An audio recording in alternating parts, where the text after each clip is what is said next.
Mark Twain famously said that it is easier to fool people than to prove to them that they've been fooled. That's my job. He was the lead prosecutor on one of the most controversial homicide cases of all time, made famous by the hit documentary series, Making a Murderer. You've turned out to be one of the villains in the documentary. And I was named the most hated man on the internet. I was on the same list of people like Hitler.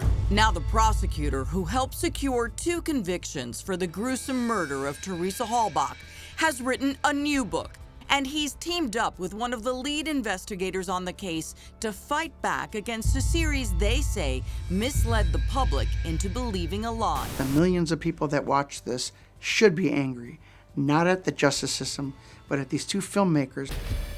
I wrote this book to set the record straight, show that Steven Avery's exactly where he belongs. How could the jury get it so wrong? How could anyone possibly convict hapless father of 5, Steven Avery, and his young nephew, Brendan Dassey, for the horrific murder of 25-year-old photographer Teresa Halbach? We all live on Avery Road. This could be any of us. It's the question millions who viewed the 10-part Netflix series were left asking at the end of it all. But Tom Fassbender, one of the lead investigators on the case, has his own opinion about the documentary. In my opinion, it was agenda-driven. It had a narrative that it wanted to further. Is it inaccurate? Does it lie? Does it omit things? They use facts, they use the case, but they use it in such a way of manipulating the data and splicing into further their narrative that Steven Avery is innocent and that there's this big setup. That didn't happen. That did not happen. What did happen, what no one disputes, is that on October 31st, 2005, Teresa Halbach was called to the Avery salvage yard by Steven Avery himself to take pictures of a vehicle for sale, then disappeared. Her car was found days later on the outskirts of the Avery lot, and right away authorities knew this would be no normal investigation. Do we have a body or anything yet? I don't believe so. We have Steven Avery in custody, though. Steven Avery had come to somewhat of a celebrity status in the previous 2 years because he had been exonerated on previous crimes after he had served, I think it was 18 years in prison. To be specific, Avery had served 18 years of a 32-year sentence for a violent sexual assault and attempted murder he didn't commit, exonerated by a simple DNA test after nearly 2 decades behind bars. Oh, hello. At the time Teresa went missing, he was suing the county for $36 million, which is where Ken Kratz and Tom Fassbender, both from neighboring counties, came in. There was a potential conflict of interest. Manitowoc Sheriff had requested the Calumet County Sheriff to take over the investigation. Calumet Sheriff agreed to do so. Same thing happened with the prosecution. An important distinction, say both Kratz and Fassbender, since they believe the documentary made it seem like they were part of some sort of revenge plot because of Avery's lawsuit. Did you ever work on the first Avery investigation? Absolutely not. I had never met Steven Avery. I had nothing to do with his first case, and the Making a Murder tends to make it look like maybe, we were. It's for reasons like these that Ken Kratz says he wrote his new book, Avery, the case against Steven Avery and what making a murderer gets wrong. Somebody had to step up and say, this shouldn't happen. This is wrong. The jury saw the complete evidence.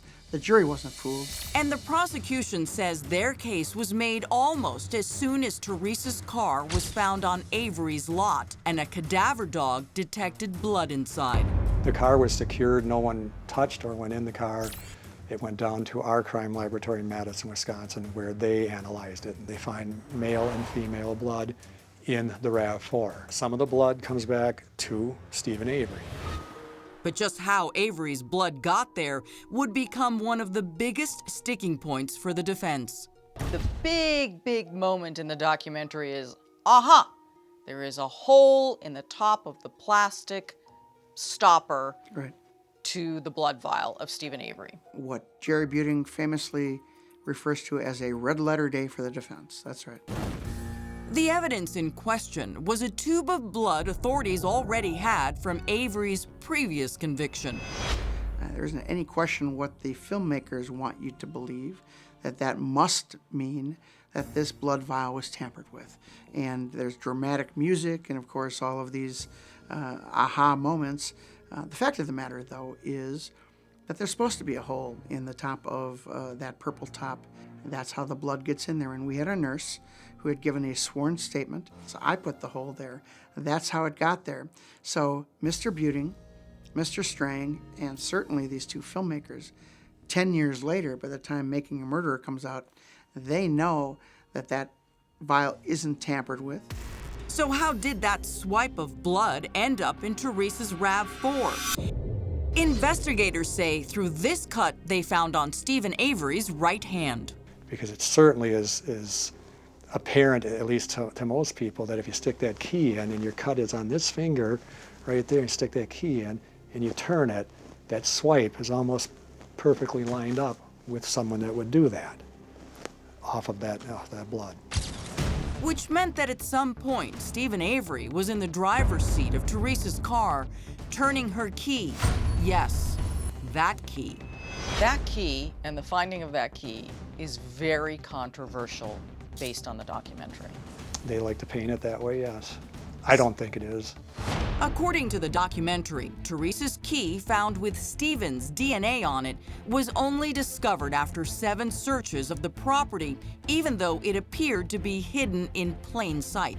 And they advanced that exact claim at trial.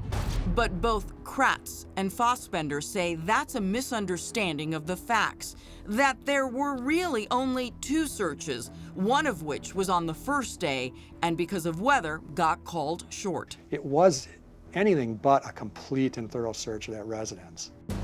As for the other times they were on the property, it was to get specific items, but no thorough searching until the day they found the key. So there were entries made for targeted reasons, but this was the first thorough search of the bedroom. That key was found exactly when it should have been found. And to suggest otherwise... Are you kidding me? These are good officers, and I know very well. No. And that was just the beginning of the controversy before they even found the remains. Coming up, How did you determine what happened to Teresa? the confession heard round the world like you've never heard it before. Okay, I'm just gonna come up and ask you, who shot her in the head? And then watch what happens here. Plus, I had car windows shot out. I had somebody hoping that my daughter got raped. the chaos after the credits.